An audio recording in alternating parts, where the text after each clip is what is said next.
Hey guys, welcome back to the channel, and today we are going to talk about this OSMOPOCKET's new firmware update.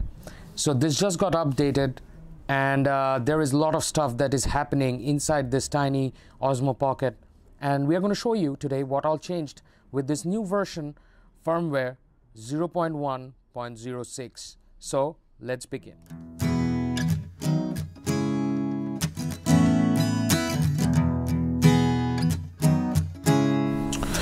Alrighty, so the first things first is in settings. So remember those times when there was a lot of people complaining in a lot of sites that this makes a weird noise when you press the start button, right? So I brought my microphone really close to you, close to the OSMOPOCKET, as you can see right now. It's very close.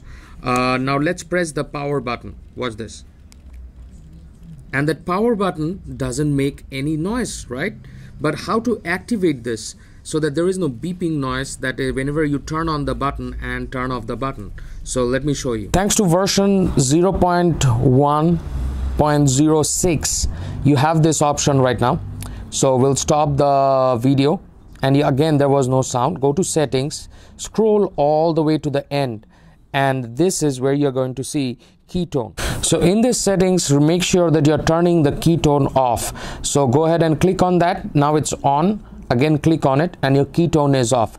With the ketone off, when you go back and you press the power button, there will be no sound. So that is number one update, which a lot of people complained, and DJI actually fixed it with their firmware update with an option in settings. Okay. Also, the Pro settings now gets a new UI. So how are you going to access it if you have forgotten? Just scroll down from the top, go all the way out here. You will see Pro. You click on that. You can click off and on just by clicking on that. And now once you entered, hold on, I don't know why they started an active, but you will see there are this is a new improved UI compared to the older ones. Changing colors is pretty simple. Just press decenalike to normal and then select decenalike if you want. Also, if you guys notice that there is a new volume button out here, there is also a small button that pops up on your phone when you are using an external microphone.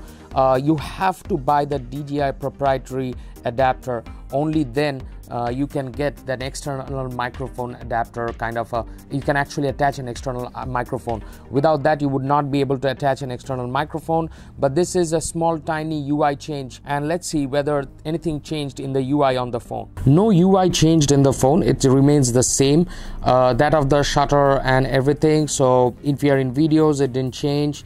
If you go to and I accidentally clicked that. If you go to photos and you select M or manual settings, the UI did not change. The UI actually changed on the OSMOPOCKET when you use the OSMOPOCKET independently. In this update, DJI did improve the face track. So as you can see right now, they did increase a little bit, but I do not see any sort of significant changes. Like whenever I'm trying to move the camera or anything, it still is the same thing. And now you will see that whenever I'm trying to move or anything, it tracks my face. So that's a good job on the face track. They said that it should work glitchlessly, so I'll be trying to rotate this, trying to go back and forth a little bit faster. I don't know whether you guys can see it through my camera or not, but that is face track. Supposedly they should be improved. They should be improved from the older version, firmware 0.1.04, which I was having. But I mean, you guys saw it yourself. I mean, I don't see a lot of change. Well, I think if I try to hide between the camera and I come back, spotless. It has been spotless for the last few updates, and I don't think they didn't change a lot, to be very frank. And yep, that was the face track improvement that they added on the newest version 0.1.06. Quick wrap up, there were 4 updates. Number 1 was that they did improve the UI performance. Face track got improved, that is number 2. Number 3 is that there is an added icon and a special prompt when you add a DJI external microphone adapter and an external microphone on the display.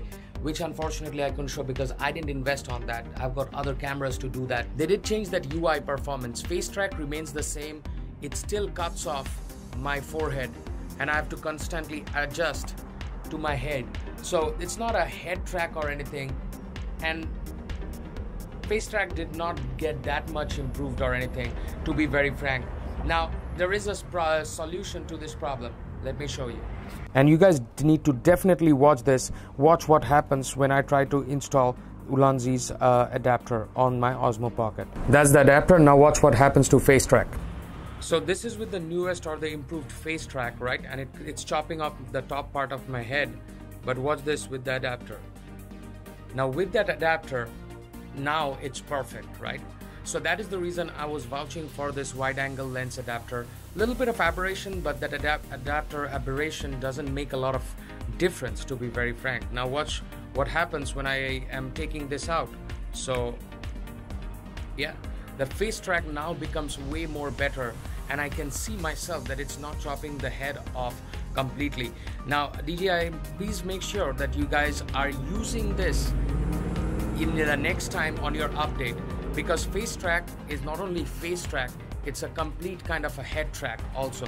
So make sure you guys are doing that. But otherwise, amazing job DJI on that Facetrack.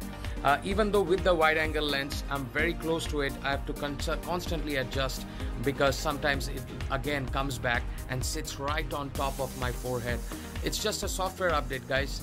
You can do it. You guys already made a big difference just by using that software update. So if you guys like this video and thought this presentation was honest and I could visually present to you guys how to use this and what all happened, changed in the firmware update, do give me a big thumbs up, like, and do subscribe to the channel. Take care.